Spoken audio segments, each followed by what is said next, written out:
Hello guys, எல்லாருக்குமே வணக்கம், welcome back. நான் வந்து பிரசாந்த். இன்னைக்கு வந்து எந்த டாபிக் பற்றி பேச போகிறோம் பார்த்தீங்கன்னா, இந்தியானாலே மிஸ்ட்ரி தான். இந்தியாவில் வந்து நம்மளுக்கு தெரியாத 1008 விஷயங்கள் இன்னும் மண்ணுக்குள்ளே புதைஞ்சிருக்கு. ஒரு எக்ஸாம்பிள் வந்து ரீசெண்டாக கீழடின்னு வந்து ஆர்கியாலஜிஸ்ட் கண்டுபிடிச்சாங்க. பலகாலம் முன்னாடி மக்கள் கூட நம்ம இந்தியாவில் வாழ்ந்துருக்காங்கன்னு சொல்லிட்டு அது ஒரு ஆணித்தனமான ஒரு ப்ரூஃபுங்க. ஆனால் இந்த டாப்பிக்கில் நாம் வந்து சில கோயில்களை பற்றி சொல்கிறேன். இந்த கோயிலில் நடந்த மர்மங்கள் அதுக்கு இன்னும் கிடைக்காமே இருக்குது. ஓகேங்களா? மீன்ஸ் இப்போ நான் சொல்கிற கோவிலில் உங்களுக்கு எதனா ஒரு ஐடியா இருந்துச்சுன்னா, இல்லை உங்களுக்கு விசிட் பண்ண தோணுச்சுன்னா கண்டிப்பாக விசிட் பண்ணுங்கள். இல்லை இந்த விஷயத்தை இப்படி தான் நடந்திருக்கும்னு உங்களுக்கு தோணுச்சுன்னா கீழே கமெண்ட் செக்ஷனில் மென்ஷன் பண்ணுங்கள். வாங்க வீடியோக்குள்ளே போகலாம். இந்த கோயிலில் பர்டிகுலர் கோயிலில் முக்கியமாக 2 கோயில் நம்ம தமிழ்நாட்டில் இருக்குதுங்க. ஓகேங்களா? இப்போது ஃபஸ்ட்டு கோயில் என்னன்னு கேட்டிங்கன்னா, இப்போது லீபாக்ஷ்னு ஒரு இடம் இருக்குங்க. அந்த லீபாக்ஷ் இடத்துல வீரபத்ர சுவாமி டெம்பிள்னு ஒரு கோயில் இருக்குங்க. இந்த கோயிலோட மகிமை என்னன்னா, இந்த கோயிலில் வந்து ஆர்கிடெக்சர் வந்து ரொம்ப வேற லெவலில் கட்டியிருக்காங்க. இங்கே வந்து ஆயிரத்துக்கணக்கான பில்லருங்க இருக்குது. ஆனால் இந்த கோயில் ஃபேமஸான காரணம் எதுக்குன்னு கேட்டிங்கன்னா, அங்கே ஒரே ஒரு பில்லர் இருக்குது. இப்போ பில்லர்னு என்ன, ஒரு கீழே வந்து ஒரு ஸ்தம்பம் மாதிரி வைப்பாங்க, மேலே வந்து அதோட பாரத்தை தாங்கிறது தான் அந்த பில்லர் வந்து கட்டுறது வைப்பாங்க. ஆனால் இந்த கோயில் என்னன்னா, பில்லர் வச்சுருக்காங்க. அதில் என்ன ஒரு மர்மம்னா, மேலே அட்டாச் ஆகிருக்கு, பட் கீழே வந்து அந்த பூமிக்கு அந்த பில்லருக்கு அட்டாச் ஆகல. ஒரு இவ்வளோ கேப் இருக்குதுங்க. இந்த கேப்பை வந்து அங்கே விசிட் பண்ணுற பீப்புள், அங்கே போகிற டூரிஸ்ட் என்ன பண்ணுறாங்க, ஒரு துணி எடுத்து இப்படி ட்ரை பண்ணி பார்க்குறாங்க. அப்படி ஈஸியாக வருது. பட் எப்படின்னா, இப்போது அந்த பில்லர் நடுவில் இருக்குது, இந்த கீழே இந்த துணி போட்டாங்கன்னா இந்த பக்கத்தில் இந்த பக்கம் கீழே டச் ஆகாமல் அப்படியே வருதுங்க. இதுதான் இந்த கோயிலோட மர்மம். ஆனால் இந்த இடத்துல நிறைய ஆர்கியாலஜிஸ்ட் ஆகட்டும், இல்லை நிறைய இந்த சயின்டிஸ்ட் ஆகட்டும் வந்துட்டு ட்ரை பண்ணி பார்த்தாங்க. என்னென்னா, அந்த பில்லரும் அந்த பூமியும் டச் பண்ண ட்ரை பண்ணாங்க. இவங்க டச் பண்ணணும் ட்ரை பண்ணும்போது அந்த அந்த அந்த ஸ்ட்ரக்சர் பார்த்தீங்கன்னா, பில்டிங்கோட ஸ்ட்ரக்சரை டோட்டலாக வந்து ஒரு கொலாப்ஸ் ஆகிற மாதிரி ஒரு சுச்சுவேஷன் ஆயிருக்கு. சரி, அதுக்கப்புறம் என்ன பண்ணாங்க, ஓகே இது நம்ம பண்ண முடியாதுன்னு சொல்லிட்டு அந்த விஷயத்தை அங்கேயே விட்டுட்டாங்க. இந்த மர்மம் என்னென்னா, எதுக்கு அவங்க இந்த மாதிரி ஒரு ஸ்ட்ரக்சரை கட்டணும்? அப்படியே கட்டியிருந்தாலும் இது எப்படி சாத்தியம்? ஏன்னா ஒரு பில்லர், ஒரு பாறாங்கல்ல ஒரு பில்லர் வைக்கிறாங்கன்னா சாதாரண விஷயம் கிடையாது. எவ்வளோ வெயிட் இருக்கும், அந்த வெயிட்டு மேலே எப்படி அட்டாச் பண்ணியிருப்பாங்க, அட்டாச் பண்ணிட்டு கீழே எப்படி அதை டச் பண்ணாமல் இன்னும் அது லெவிடேட் ஆகிட்டே இருக்குது. இதுதான் இங்கே இருக்கிற ஒரு கொஸ்டின் மார்க். இதை பற்றி உங்களுக்கு என்ன ஐடியா இருந்துச்சுன்னா கீழே கமெண்ட் செக்ஷனில் மென்ஷன் பண்ணுங்கள். இப்போது இன்னும் அடுத்த கோயில் பக்கம் போகலாம். அடுத்த கோயில் என்னன்னு கேட்டிங்கன்னா, கொனார்க்கில் சூரிய பகவான் கோயில். இந்த கோயிலை பற்றி என்னப்பா விசேஷம் கேட்டிங்கன்னா, இந்த கோயில் வந்து இவங்க எப்படி கட்டியிருக்காங்கன்னா, ஒரு ஊரில் தேர் கட்டுவாங்க தெரியுமா, அந்த அந்த தேர் மாதிரி தான் இந்த கோயில் வந்து அமைக்கப்பட்டிருக்கு. ஆனால் இந்த கோயில் வந்து கொஞ்சம் ஒரு 100 வருஷத்துக்கு முன்னாடி இது வந்து இடித்து இதை வந்து என்னென்னா டெஸ்ட்ராய் பண்ணிட்டாங்க. டெஸ்ட்ராய்னா ஃபுல்லாக இது வந்து உடைக்கப்பட்டிருக்கு. பட் இந்த கோயில் என்ன ஸ்பெஷல்னு கேட்டிங்கன்னா, இந்த கோயிலில் உள்ளே இருக்கிற கர்ப்பகுடியில் உள்ளே இருக்கிற அந்த டைட் இருக்குது பார்த்தீங்களா, அந்த கடவுள்ன்ற ஒரு விஷயம், அந்த அது எப்படின்னா கீழேயும் ஒட்டாமல் மேலே ஒட்டாமல் மிதந்துக்கிட்டு இருந்ததாகவும், அது வந்து எப்படி சாத்தியம்னு சொல்லிட்டு அது ரொம்பவே பெரிய கான்ட்ரவர்சி ஆச்சு. சரி, உங்களுக்கு ஒரு கொஸ்டின் வரும், இது எப்படி மிதக்க முடியும், இது கல் தான் செய்யப்பட்டது, இது எப்படி மிதக்க முடியும்னு கேட்டிங்கன்னா அது கிடையாது. இதில் ஒரு கான்செப்ட் ஒன்று சொல்கிறாங்க. அந்த கான்செப்ட் என்னன்னா, அந்த கோயில் கோபுரம் இருக்குது பார்த்தீங்களா, அந்த கோபுரத்துக்கு மேலே ஒரு மேக்னெட் இருந்ததாகவும் கீழே ஒரு மேக்னெட் இருந்ததாகவும் நடுவில் அது வந்து மிதந்துக்கிறதாகவும் இருக்குது. இதை பற்றி நம்ம ஸ்கூலில் படிச்சிருப்போம். ஸ்கூலில் ஒரு கான்செப்ட் இருக்குது, unlike poles attract each other, like poles repel each அதர்னு ஒரு கான்செப்ட் இருக்குது. அப்படின்னா இப்போ ஒரு நார்த்து போல் ஒரு சவுத்து போல் நீங்கள் ஒரு மேக்னெட் வச்சிங்கன்னா அது வந்து அட்ராக்ட் ஆகும். பட் அதே ஒரு நார்த்து போல் வச்சிங்கன்னா அது வந்து நீங்கள் எவ்வளோ தான் கஷ்டப்பட்டாலுமே அந்த மேக்னெட் வந்து அட்ராக்ட் ஆகாது. இதுதான் நம்ம ஸ்கூலில் ஒரு 8th 9th ஃபிசிக்ஸ்லாம் நம்ம படிச்சிருப்போம், கரெக்டுங்களா? ஆனால் அதே கான்செப்ட் தான் இங்கே யூஸ் பண்ணியிருக்கதாகவும் சொல்கிறாங்க. சரி, இவ்வளோ கான்செப்ட் கரெக்டாக இருக்குது, சரி ஓகே ஃபைன். ஆனால் எதுக்கு இந்த கோயில் இடிக்கப்பட்டது அப்படின்னு ஒரு கொஸ்டின் மார்க் வரும். அந்த கொஸ்டின் மார்க் பதில் என்னன்னா, இப்போ அந்த கோயில் வந்து கிட்டத்தட்ட ஒரு கடற்கரை ஓரத்தில் அந்த ஊருக்கிட்ட தான் அந்த கோயில் வந்து அமைக்கப்பட்டிருக்கு. இப்படி அமைக்கப்பட்டதுனால இந்த கடல் பக்கம் போகிறாங்க பார்த்தீங்கன்னா, இந்த சைலர்ஸ்னால் இந்த மீன்ஸ் இந்த அந்த காலத்தில் இந்த படகோட்டு அந்த ஷிப்ஸு பெரிய பெரிய கப்பல்கள் போகல, அவங்க வந்து நேவிகேஷனுக்கு கம்பாஸ் தான் யூஸ் பண்ணுவாங்க. கம்பாஸ் பற்றி கேள்விப்பட்டிருப்பாங்க. அது வந்து எப்பயுமே ஒரு ரெட் கலர் லைன் இருக்கும். அந்த லைனில் வந்து நார்த் போல் தான் காட்டும். நார்த் போல் பிரகாரம் தான் அவங்க டைரெக்ஷன் டிஃபர் பண்ணிவிட்டு அந்த வழியாக அவங்க போவாங்க. பட் அவங்க இந்த கோயில் வழியாக போகும்போது இவங்களோட நார்த் கம்பாஸ் வந்து அது எப்பயுமே பார்த்தாலும் இப்படி போகிறது தான் அந்த ஊர் பக்கம் போகும்போது அப்படியே இப்படி சேஞ்ச் ஆகும். இப்போ இந்த பக்கம் அந்த கோயில் இருக்குதுன்னு வச்சுக்கோங்க, இப்போ அந்த கப்பல் போயிட்டு இருக்குதுன்னா அந்த கம்பாஸ் வந்து இந்த பக்கம் டைரக்ஷன் காட்டும். ஸோ எல்லாரும் சரி வழி மாறி இப்படி வந்து எல்லாரும் இன்விடேஷன் வந்து ஏன் இப்படி நடக்குதுன்னு சொல்லிட்டு இதை வந்து இடிக்கப்பட்டிருக்குதுன்னு சொல்லிட்டு ஒரு கதை ஒன்று போயிட்டு இருக்குங்க. இதெல்லாம் மீறியும் அதில் இப்போ அந்த விஷயத்த வந்து இப்போ நீங்கள் போய் பார்த்தீங்கன்னா அது இல்லை, ஏன்னா அது வந்து இடிக்கப்பட்டிருக்கு. ஆனால் இதுக்கு மேலே ஒரு விஷயம் ஒன்று இருக்குதுங்க. அது எப்படின்னா, இப்போ நம்ம இந்த டைமு இந்த வாட்ச் எல்லாம் ரீசெண்டாக கண்டுபிடிக்கப்பட்டது. ஆனால் பல்லாயிரம் வருஷத்துக்கு முன்னாடியே அந்த கோயிலில் டைம் வந்து கண்டுபிடிச்சிருக்காங்க. அது எப்படின்னு கேட்டிங்கன்னா, அந்த கோயில் கட்டியிருக்கிற அமைப்பு பார்த்தீங்கன்னா ஒரு தேர் மாதிரி தான் கட்டியிருப்பாங்க. இப்போ தேருக்கு எப்படி 4 சக்கரம் இருக்குமோ அதே மாதிரி தான் அந்த கோயிலுக்குமே 4 மீன்ஸ் அந்த கோபுரத்துக்கு கீழே ஒரு 4 சக்கரம் வச்சுருக்காங்க. அதில் ஒரு சில டைம் எல்லாம் மென்ஷன் பண்ணியிருக்காங்க. இப்போ நம்ம சூரியனோட ஒளி படும்போது அதோட ஷேடோ அதில் ரிஃப்ளெக்ட் ஆகிட்டு அங்கே ரிஃப்ளெக்ட்னா அது மேலே பட்டு அதோட ஷேடோ படுத்து பார்த்தீங்கன்னா கரெக்டான டைம் வந்து அதை காட்டுங்க. இப்போ இந்த பக்கத்துல நம்ம டைம் 9 o'clock பார்த்தீங்கன்னா அதில் வந்து அந்த ஷேடோவில் பார்த்தே அந்த டைமை கண்டுபிடிக்கலாம். அந்த அதிசயம் இந்த கோயிலில் இன்னுமே இருக்குது. ஆனால் இங்கே இருக்கிற ஒரு மர்மமான கொஸ்டின் என்ன கேட்டிங்கன்னா, எப்படி அவங்களால இந்த கோயிலை வந்து இப்படி அமைக்கப்பட முடியும்? ஏன்னா அந்த காலத்தில் சயின்ஸ் இல்லை, டெக்னாலஜியில் எதுவுமே இல்லை. ஆனால் அப்போ கூட இவங்க இந்த மாதிரி ஒரு மான்யூமெண்ட்டை ரெடி பண்ணியிருக்காங்கன்னா அவங்க சத்தியமாக சொல்கிறோம், அவங்க பிரெயின் எல்லாம் வேற லெவலுங்க.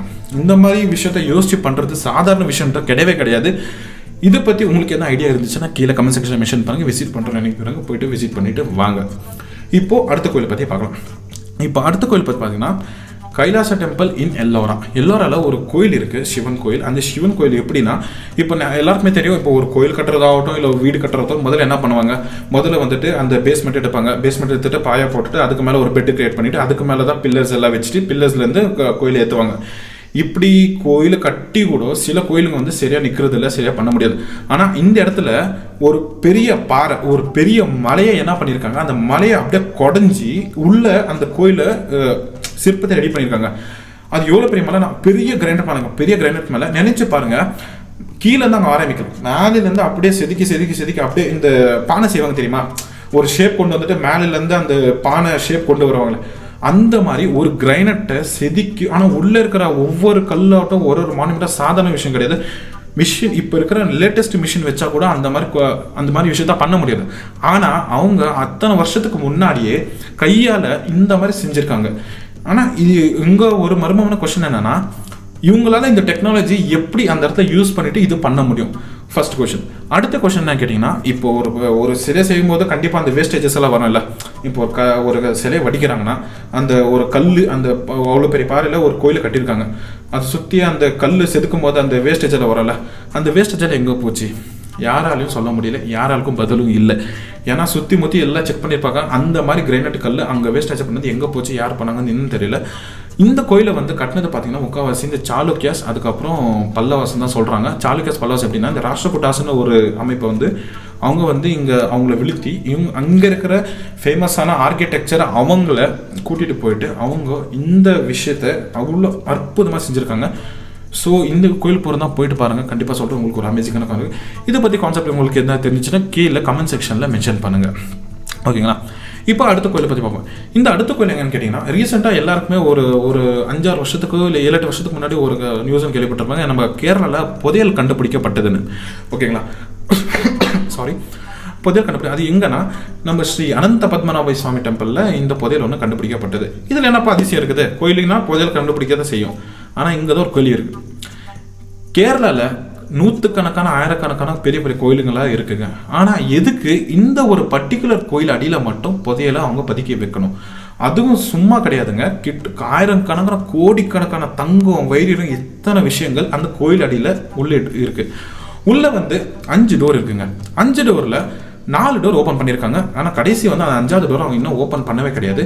அங்கே ஒரு ரூமர்ஸ் எல்லாம் நான் கேள்விப்பட்டேன், அது உண்மை என்னன்னு தெரியாது. பட் அந்த 5வது டோர் திறக்க வந்த நம்பூதிரி கூட ட்ரை பண்ணார். பட் அவர் வந்து ஏதோ ஒரு விஷயத்தினால இறந்துட்டாருன்னு சொல்லி ஒரு ரூமர் தான் வந்துச்சு. பட் கன்ஃபார்ம் என்னன்னு எனக்கு தெரியாது.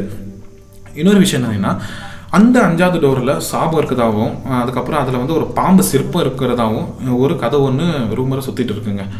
ஆனால் இங்கே பெரிய வர ஒரு கொஷன் என்னன்னா, இத்தனை வருஷம் இத்தனை ஆண்டுகள் இருக்கும்போது எதுக்கு அந்த பத்மநாப சுவாமி கோயில் அடியில் மட்டும் இத்தனை லட்சம் கோடிக்கான வைரியம் வந்து அந்த இடத்துல வைக்கணும்?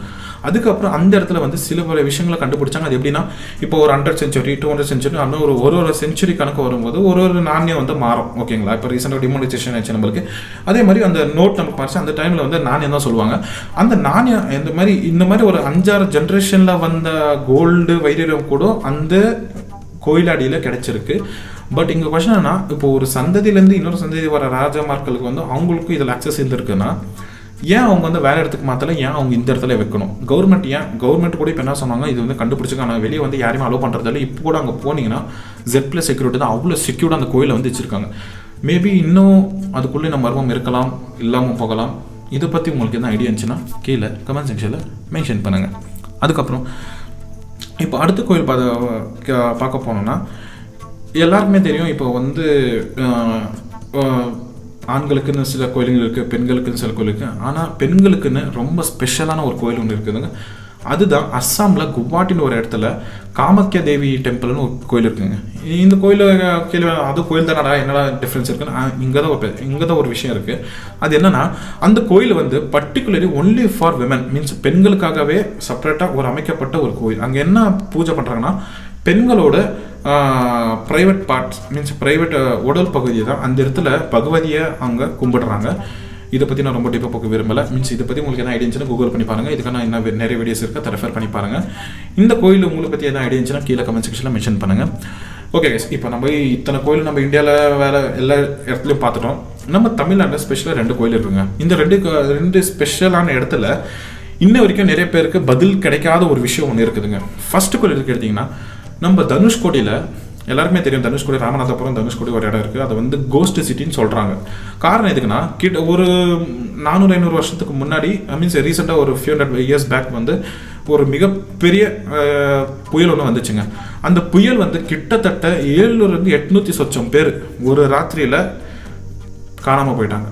நினச்சி பாருங்கள், ஒரே ராத்திரி தான் ஒரு புயல் எவ்வளோ ஃபோர்ஸாக இருந்ததுன்னா ஒரு ஊரே அப்படியே முழுங்கி போச்சு. மொத்த ஊரை அழிஞ்சாலும் அங்கே ஒரே ஒரு கோயில் மட்டும் அப்படியே ஸ்ட்ராங்காக நிற்குதுங்க.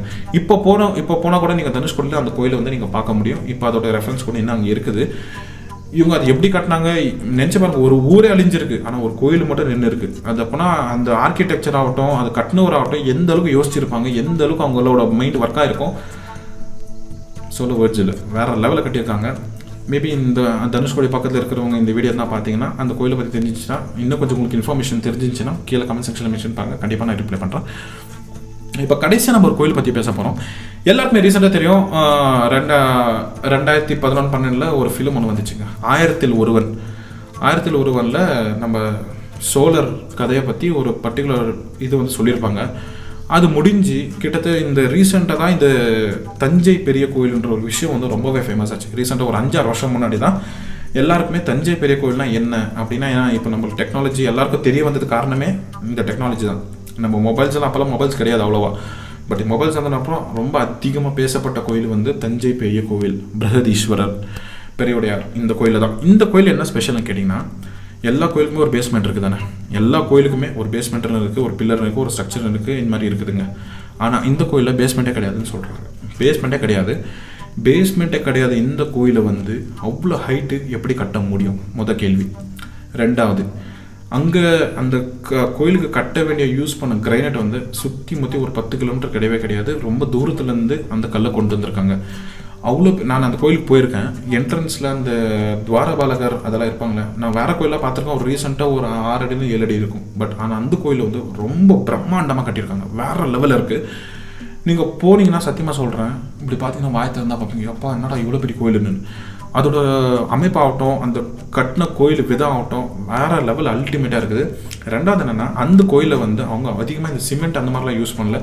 அது என்ன சிஸ்டம்னா, இந்த சில பேர் சொல்கிறாங்க லாக்கிங் சிஸ்டம்னா, இப்போ இப்படி வந்து ஒரு கல்லுக்கு இப்படி லாக் பண்ணி வச்சுருப்பாங்க. லாக் பண்ணிவிட்டு அதுக்கு மேலே ஒரு வெயிட் வச்சா அது என்ன ஆனாலும் அதுலேருந்து வெளியே வரதுக்கு சான்ஸ் கிடையாது. அது ஒன்று. ரெண்டாவது, இந்த போன்ஸ் அதெல்லாம் யூஸ் பண்ணிட்டு தான் அது பேஸ்ட் மாதிரி கிரியேட் பண்ணி அதை கவர் பண்ணியிருக்கேன்னு சொல்கிறாங்க. பட் அது எவ்வளோ அளவு உண்மை பொய்ன்னு எனக்கு தெரியாது. எனக்கு தெரிஞ்ச இன்ஃபர்மேஷன் மட்டும் தான் நான் சொல்கிறேன். அதுக்கப்புறம் இந்த கோயிலில் மர்மமான விஷயம் என்னென்னா, இந்த கோயிலை வந்து ராஜராஜ சோழனால் கட்டப்பட்டுச்சுன்னு தான் சொல்கிறாங்க. ஆனால் எந்த ராஜராஜ சோழன், அதான் 1ஆம் சோழன் 2ஆம் சோழன் இதில் அதில் யார் கட்டினாங்கன்னு எனக்கு சரியாக அவ்வளோ ஐடியா கிடையாது. எனக்கு தெரிஞ்ச இன்ஃபர்மேஷன் பிரகாரம் அந்த இடத்துல ராஜராஜ சோழன் கட்டும்போது, கோயில் பாதியில் கட்டும்போதே அந்த கோயில் அவர் இறந்துட்டாருன்னு சொல்கிறாங்க.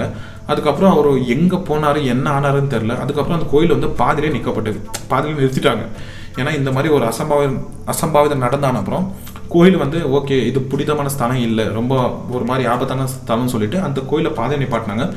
அதுக்கப்புறம் வந்து அவர் சந்ததிகள் தான் இந்த கோயிலை வந்து கட்டி முடிச்சாங்க. அப்படி கட்டி முடிச்சா கூட நினச்சி பாருங்க, ஒரு கல், ஒரு அவ்வளோ பெரிய கோபுரம் கீழே இருக்குது, அதுக்கு மேலே ஒரு 80 டன் கல் இருக்குது.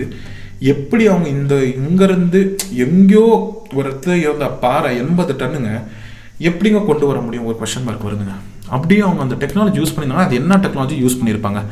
இன்ன வரைக்குமே நிறைய ஆர்காலஜிஸ்ட் ஆகட்டும், நிறைய சயின்டிஸ்ட் ஆகட்டும் ட்ரை பண்ணி பார்த்தாங்க. அவங்களால இன்னும் கரெக்டான இப்படி தான் கட்டியிருக்காங்கன்னு சொல்லிட்டு ஒரு லெஜிட்டிமேட் ஆன்சர் யாருக்குமே கிடைக்கலைங்க.